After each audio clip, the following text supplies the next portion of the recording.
Hey, what is up, guys? It's Trevor here in Wichita, Kansas, and let's throw this bad boy on full self-driving mode. We got about a 10-minute drive here. Just wanted to show you guys how FSD is doing for me. If I touch the pedals or I touch the steering wheel, I'll let you guys know. But I anticipate in this 10-minute drive, 6.5 miles, that we will not be touching much as far as like intervening with the steering wheel and the pedals, because it really is pretty good software even as it is today. This is hardware 3, so I'm on like the latest version of V12. So yeah, like I said, I'll let you know if I have to intervene. In the meantime, I wanted to talk about some new stuff with Tesla stock and the company itself. Today is September 30th, so we're running pretty... Oh, don't do that. Yep, see, it still does that.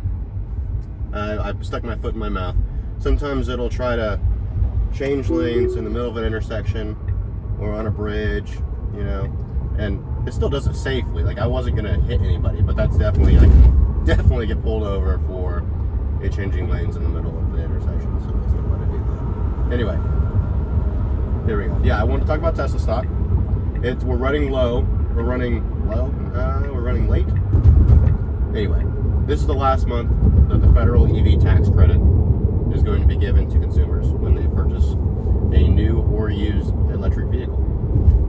So, a lot of people are speculating what sort of delivery estimates that Tesla will have for Q3. A lot of people are saying that it could be upwards of like 500,000, like basically 500,000. I think analysts are somewhere between like 450 and 480. And a lot of people are saying that there's going to be a demand drop-off, that everyone's buying up their EVs right now.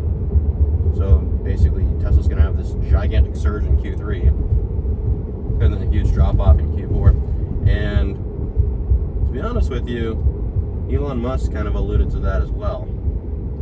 So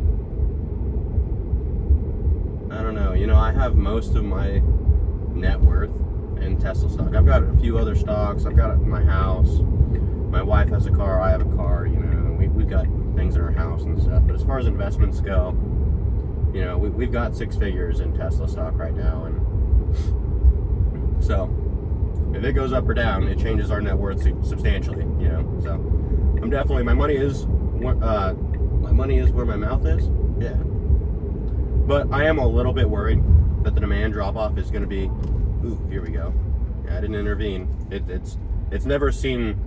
This car has never seen this construction before. Never. So, maybe other Teslas have driven through this, but this is pretty new. I drive on this highway all the time. I've never seen this before. So, it really does pretty dang well in construction areas. I cannot lie. Even hardware 3 just... It's pretty reliable.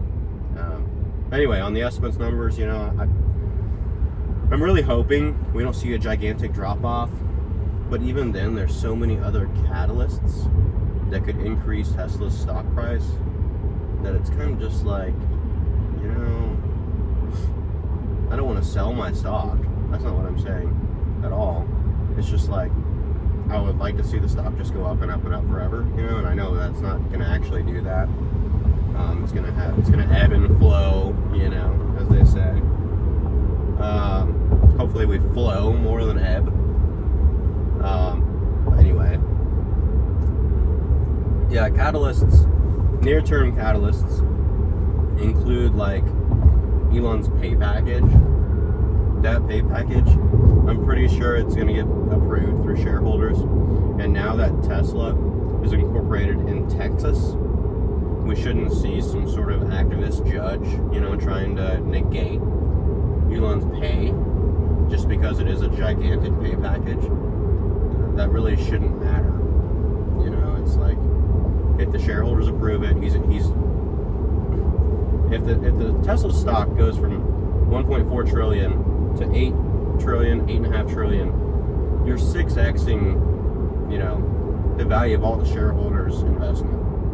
You know, and if the shareholders approve it, just let capitalism roll. You know what I mean? It's like, if shareholders didn't like the proposal, they would vote against it. You know, anyway, and I'm not going to rant about that forever. But that is a catalyst, right? It's like, if it gets approved, and Elon is, like he says on X, where he says, "Daddy's home for real." You know, it's like, I mean, it's definitely not bad for shareholders to have one of the most successful entrepreneurs in the entire world, in the history of the world, running your company, you know, and being so heavily, you know, incentivized to, like, innovate and, like, to, you know, basically succeed with what he's talked about so many times, which is full self-driving cars and humanoid robotics, right? So, and I do believe that, like, if Tesla solves for full self-driving in their cars, I think they've got 80% market share, right? If not more, because they can fabricate their cars in-house. You know, it's like fully, like, yeah, they manufacture most of the parts of their car in-house. And then basically what I'm saying is, like, they can make these cars at a cheaper and faster rate than anyone else in the world. They don't have to really depend upon many other suppliers for really much of anything. They've got a few things that they can't, you know, fabricate themselves, but so they have to outsource a few things. But for the most part, they're one of the most fully, like, self-integrated companies in the world, especially in the automobile industry. I'm gonna get over just so I don't have to.